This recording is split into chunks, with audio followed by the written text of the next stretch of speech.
ആനായ CM വലിയുല്ലാഹി ചിറ്റടി മീത്തൽ ഈ ഭവനത്തിന്റെ പേര്.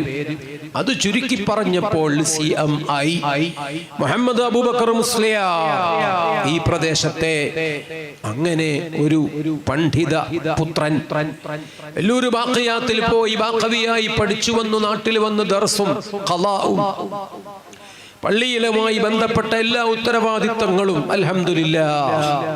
പിന്നെ ഒരു പ്രയാണമാണ്. സാധാ സാമൂഹ്യ ജീവിതത്തിന്റെ ഖിദ്മത്തുകളിൽ നിന്ന് മാറിയിട്ട് ആത്മീയതയുടെ വഴിയിൽ, ആ വഴിയിൽ നമ്മൾ എത്ര മഹാന്മാരെ കണ്ടിട്ടുണ്ട്. നിളാമിയ സർവകലാശാലയുടെ ചാൻസലർ ആയിരുന്നു ബഗ്ദാദിൽ ബഹുമാനപ്പെട്ട ഇമാം ഗസാലി റഹ്മത്തുള്ളാഹി അലൈഹി. നല്ല ഒരു പോസ്റ്റ്, ഭരണാധികാരിയെക്കാളേറെ ജനം മാനിക്കുന്ന വലിയ പദവി. ഇമാം ചിന്തിച്ചു, നല്ല ശമ്പളം, നല്ല അംഗീകാരം, നല്ല ബഹുമാനം, ജീവിതത്തിൽ ഇനി ഒരിക്കലും ഒരു പരാജയം ഇല്ല. ശരിയാണ്. പക്ഷേ പിശാചു പറ്റിച്ചാലോ, നമ്മളെ ഉന്തിത്തള്ളി താഴെയിട്ടാലോ, എന്നെ ഉപദേശിക്കാൻ മുകളിൽ ആരുമില്ല. ഞാൻ എന്തെങ്കിലും ഹറാമുകൾ ചെയ്തു തുടങ്ങിയാൽ അത് ജനങ്ങളെ കണ്ണിൽപ്പെടാതെ മറച്ചു പിടിക്കാനേ എൻ്റെ നഫ്സ് എന്നോട് പറയൂ. വഅ്ള് പറയുന്ന ഞാൻ തഹജ്ജുദ് നിസ്കരിക്കാത്തവനോ, കിതാബ് ചൊല്ലിക്കൊടുക്കുന്ന ഞാൻ സുന്നത്ത് നിസ്കാരങ്ങൾക്ക് മടിക്കുന്നവനോ, പാതിരാവിലോ മറ്റോ ഏതോ ഒരു വഴിക്ക് പോകുമ്പോൾ, യുവത്വത്തിന്റെ നല്ല പ്രസരിപ്പുള്ള സമയം, ഒറ്റയ്ക്ക് ഏതെങ്കിലും ഒരു സൗന്ദര്യമുള്ള വ്യക്തി മാടി വിളിക്കുമ്പോൾ മനസ്സിലെന്തെങ്കിലും ഇക്കിളി തോന്നിപ്പോയാൽ കാണാനാര്, തടയാനാര്, പിടിച്ചു വെക്കാനാര്? വലിയ മൊയ്ലിയാര് ഞാനല്ലേ, എനിക്ക് മുകളിൽ ആരുമില്ലല്ലോ. അങ്ങനെ വന്നാൽ ഞാൻ പരാജയപ്പെടും, ഞാൻ താഴേക്ക് വീഴും. മുകളിലുള്ളവർ വീഴുമ്പോ വല്ലാത്ത പരിക്കു പറ്റും. തറയിൽ നിന്ന് താഴോട്ട് ഒന്നാം നിലയിൽ നിന്ന് വീണതിനേക്കാൾ പരിക്കു പറ്റും. രണ്ടാം നിലയിൽ നിന്ന് വീഴുമ്പോ, 10 നിലയുടെ മുകളിൽ നിന്ന് വീഴുമ്പോ വലിയ ആഘാതമാണ്. പടച്ചവനെ, ഞാനൊന്ന് നന്നാകണ്ടേ, എൻ്റെ ഖൽബ് നന്നാകണ്ടേ, എൻ്റെ ശരീരം എന്നെ അനുസരിക്കണ്ടേ. തഹജ്ജുദിന് വഅ്ള് പറയുന്ന എനിക്ക് തഹജ്ജുദ് നിസ്കരിക്കാൻ കഴിയണ്ടേ. സുന്നത്ത് നോമ്പ് ഒരൊറ്റ ദിവസം നോറ്റാൽ 500 കൊല്ലത്തെ വഴിദൂരം നരകത്തിൽ നിന്ന് അല്ലാഹു അകറ്റിപ്പിടിക്കുമെന്ന് മുഹമ്മദുർ റസൂലുള്ളാഹി. അങ്ങനത്തെ വഅ്ള് പറയുന്ന എനിക്ക് സുന്നത്ത് നോമ്പ് സാധിക്കണ്ടേ. മുത്തുനബി തങ്ങൾ പറഞ്ഞു, ഇന്ന അഅദൽ അഇദാ, ഏറ്റവും വലിയ ശത്രു ആരാണ്? നഫ്സുകല്ലദീ ബൈന ജംബൈക, നിന്റെ ശരീരം നീ പോറ്റുന്നു, വാരിയെല്ലുകൾക്കിടയിൽ നീ കൊണ്ടു നടക്കുന്നു, നിന്റെ സ്റ്റെഫ്, ഈ ബോഡി, ഇതാണ് നിന്റെ ഏറ്റവും വലിയ ശത്രുവെന്ന് സയ്യിദുനാ റസൂലുള്ളാഹി. ശരിയല്ലേ?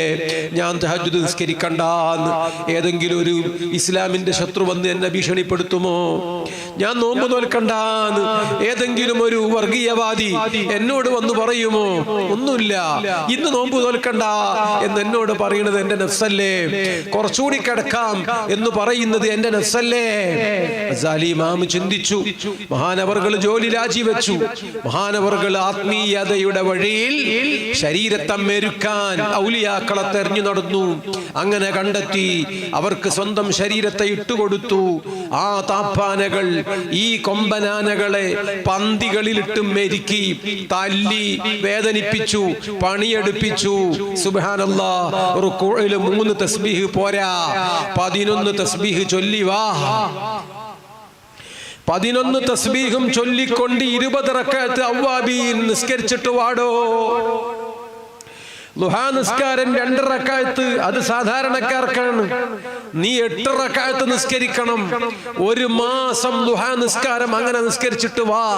11 തസ്ബീഹ് ചൊല്ലണം റുകൂഇല്, 11 തസ്ബീഹ് ചൊല്ലണം സുജൂദില്. എന്നാലേ ഞാൻ നിന്നെ പരിഗണിക്കൂ, നിനക്ക് സിറിന്റെ ഇൽമുകൾ പറഞ്ഞു തരൂ, നിന്നെ ഞാൻ ഏറ്റെടുക്കൂ.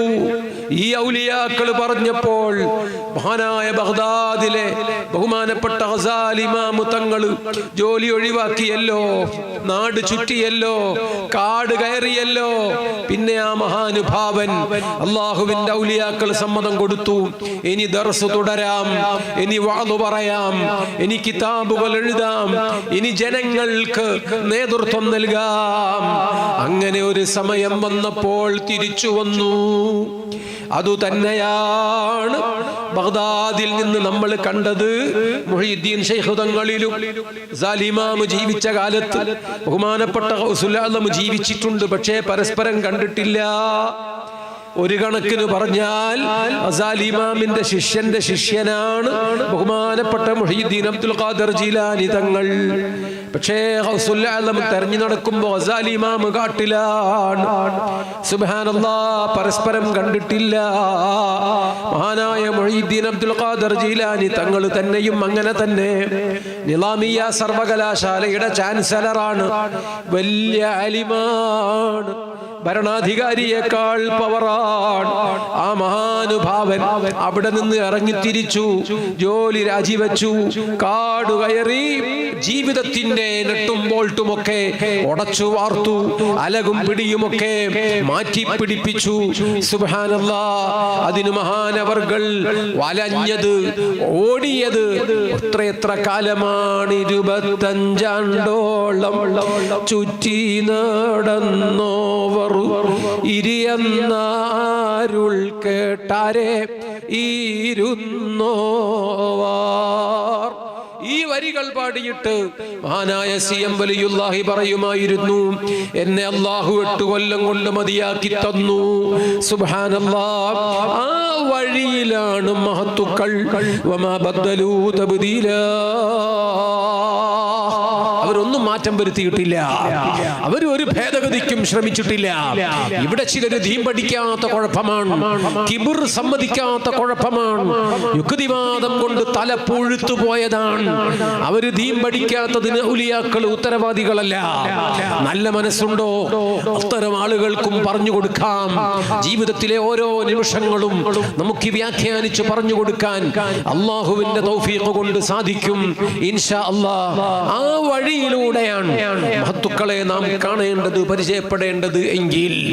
സുബ്ഹാനല്ലാഹ്, അള്ളാഹുവിന്റെ ദീന് പ്രചരിപ്പിക്കാൻ അള്ളാഹു നിശ്ചയിച്ച വഴി അതല്ലേ?